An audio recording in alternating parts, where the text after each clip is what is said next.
1000-2000 لوگوں کے تو زمانے سے ہوتا آ رہا ہے، ایک مرتبہ پھر سے کیا فرق پڑتا ہے؟ اچھا قادر صاحب، having said all of that, governor Kamran Tessori صاحب کافی برہم ہیں. اچھا وہ کراچی کو وفاق کے حوالے کرنے والی بات کے اوپر کافی پرچار کر رہے ہیں اور وہ کافی اس کو انڈورس کر رہے ہیں اس بات کو. اینڈ سیکنڈلی کل انہوں نے یہ بات بھی کی کہ ڈر کے میں نڈر ہو گیا ہوں. یہ کس چیز کا ڈر تھا گورنر صاحب کو، کس چیز کا ڈر ہے؟ کیا واقعی ان کی تبدیلی کے حوالے سے کوئی بازگشت ہے؟ دیکھیے پہلی بات تو یہ کہ مسلم لیگ نون اور پیپلز پارٹی کے دو جو بڑی جماعتوں کے درمیان یہ طے ہوا تھا کہ سندھ کا وزیر اعلیٰ جیسا ہماری اکثریت ہے پیپلز پارٹی کا، گورنر اس کا ہوگا. اسی طرح بلوچستان میں جعفر مندوخیل صاحب ہے، ہماری یہ حکومت ہے اور وہ ہمارے ساتھ احتیاطی ہے ان کا. پنجاب میں ہمارے سردار صاحب ہے. تو اسی طرح جو نا خیبر پختونخوا میں ہمارے کریم کنڈی صاحب ہے. تو میں یہ سمجھ رہا ہوں کہ یہ طے ہوا تھا، لیکن اس کے باوجود نہ جانے یہ گورنر جو ڈر کے بیٹھا ہوا ہے، ڈر کے اور بزدل ہو گیا. یہ برم کیا ہوتا ہے؟ اس کی کیا پوزیشن ہے بیچاری کی جو برم ہو جائے وہاں گھنٹی بجا دے اپنے آپ کو. تو آپ لوگ ہی تو گورنر سے ریکویسٹ کر رہے ہوتے ہیں میئر صاحب کے جی پیسے لا کے دیں وفاق سے. تو جب آپ کو پیسے منگانے ہوتے ہیں تو گورنر صاحب سے ریکویسٹ کر رہے ہوتے ہیں. ابھی آپ کہہ رہے ہیں کہ وہ ڈر کے بزدل ہو. صدف ہم اسی وجہ سے کہتے ہیں کہ آپ کراچی کے ٹھیکیدار اگر بنے ہو اور آپ کہتے ہو میں سندھ کا گورنر ہوں تو سندھ کے لیے وفاق سے لڑے نا. ہمارے جو حقوق ہے، ہمارے جو پیسے وہ دے دے.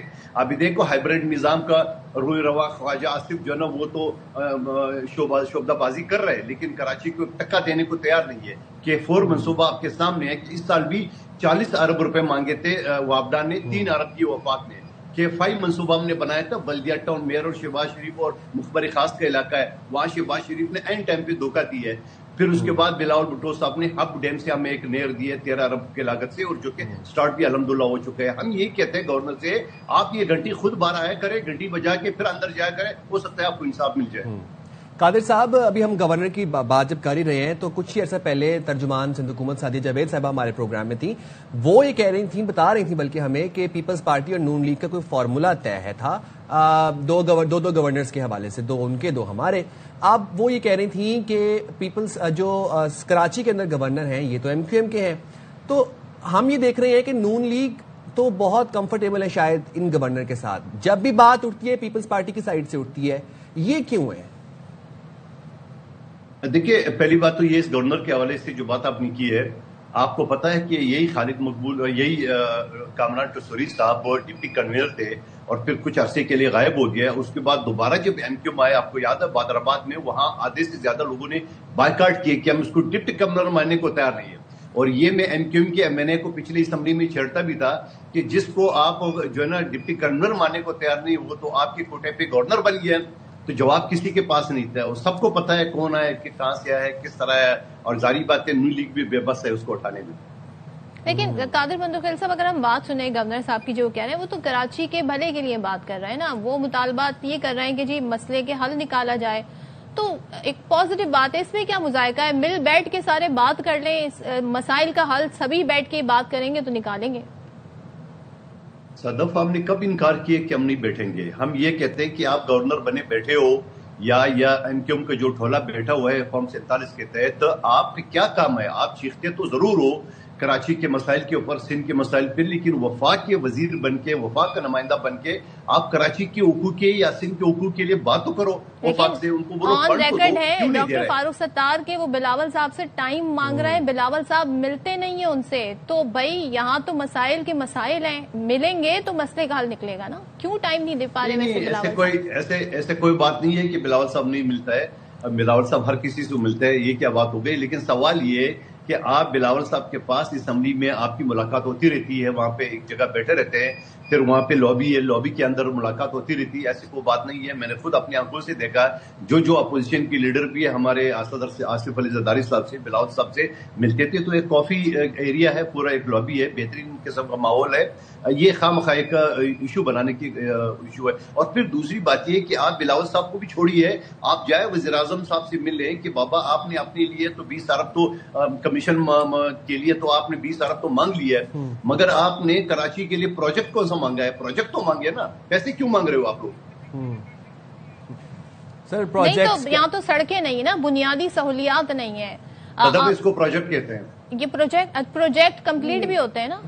بیسک نیڈز جو ہیں وہ آپ کے لوگ خود ہی شکایت کر رہے ہوتے ہیں کہ جی سڑک بناتے ہیں, اگلے دن فلاں ڈپارٹمنٹ آ کے فلاں محکمہ آ کے اسے کھود کے چلا جاتا ہے, پھر وہ سڑک جوں کی توں بڑی رہتی ہے.